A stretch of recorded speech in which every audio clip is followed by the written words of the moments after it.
Hey guys, what's up? Welcome to my channel. Today I'm going to talk about one of the most highly anticipated book releases of 2020.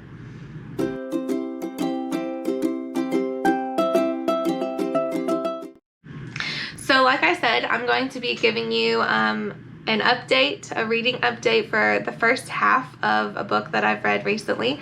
That is a very highly anticipated book from this year. And giving you a little bit of a review of what I think so far of that book. And if you like those kinds of videos, go ahead and hit like on this video. And I'll also be doing more of these videos and also doing unboxings for book subscription boxes.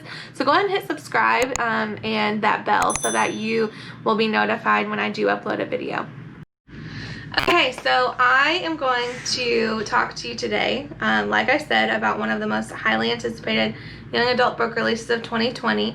And this is a book that I just recently opened in my first video, which was the Beacon Book Box unboxing for the month of June. And that was in the Breaking the Cycle box. And this book is called Seasons of the Storm by Elle Cosimano. And I did go ahead and start reading this book. I was very excited after I read the blurb, as you could probably tell from my first video. So excited! But this book has been so good so far. I'm about halfway through. I'm on page 212, chapter 24. And this book just immediately hooked me and it just sucked me in. So I'm going to tell you a little bit about the book if you haven't heard about it. It was just released on June 23rd, so it is a new release. It's only been out for not very long, about 3 weeks.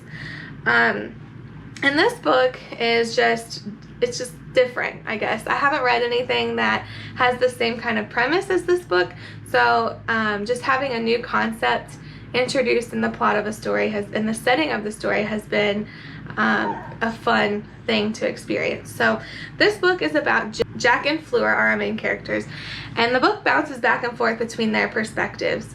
So Jack is at the beginning, he's in this like boys kind of boarding school, and then something happens to him and he is given the choice between dying or getting the chance to be immortal, but becoming immortal definitely has its consequences as well. So he chooses to become immortal, but as part of that he must become a summer. So the people in this story, if you die and you make that choice to become immortal, you become a season. So he became a winter, and it's kind of funny because he chooses his own last name, and he chooses Summers as his last name even though he's a winter, so I kind of thought that was pretty funny. But he kind of goes through this, or becoming a winter, and he has to kill the previous season for summer to take place in the world, and then the next season has to kill him. But the problem is he has fallen for spring, and spring is Fleur Atwell, and he just keeps trying to think of how he can get out of this, how he can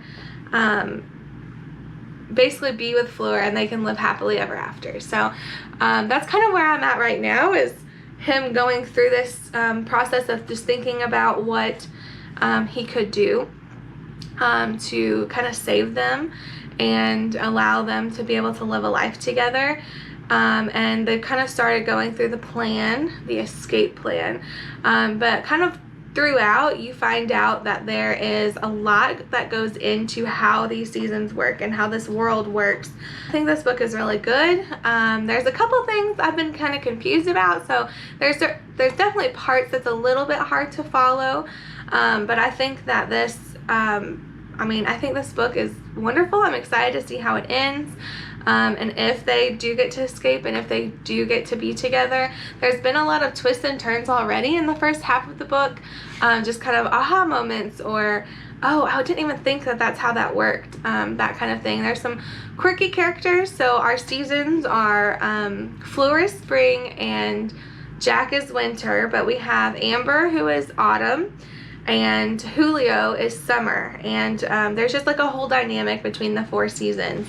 and how they kind of interact with each other and how they feel about each other. And you got to keep in mind they're supposed to hate each other because they're supposed to kill each other for each season, and that's the way it's supposed to be. And our two kind of major protagonists, which are Cronus and Gaia, they're like the two deities that run this world. And Gaia is actually Kronos' daughter, and she kind of right now seems like she's trapped in this world, and that, you know, she does have a kindness, but she kind of follows her father's orders. Kronos is definitely the brutal, cruel part of this story. Jack actually witnessed one of the seasons being terminated, and basically they were just turned to ash. And once that happens, they basically say that they're in the wind, which means that they're no more, and that they're dead. There's no coming back from that. So that's the other thing, that the concept of if they get caught trying to fix this situation, they could become terminated. And they get rated based on how well they do, how they kill the previous season. And Fleur is kind of at the bottom of that. She's below the red line, as they say, and if you get below the red line, then you can be terminated. So that's another reason that Jack really wants to save Fleur. But yes, this book has just been really good. I highly recommend this book. If you like books that are just a little bit different than other things that you've read. I know in this genre, a lot of the same plots you read over and over and over again, but this one just seems to be pretty different and not predictable at all, which I think is a breath of fresh air. So yeah, so that's Seasons of the Storm by Elle Cosimano. It is broken up into 3 parts. I'm in part 2 right now, kind of right in the middle.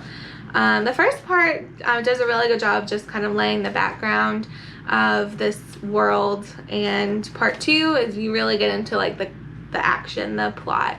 Some moments where we think that everything's ruined, but you know, you have half of a book left, so something has to happen.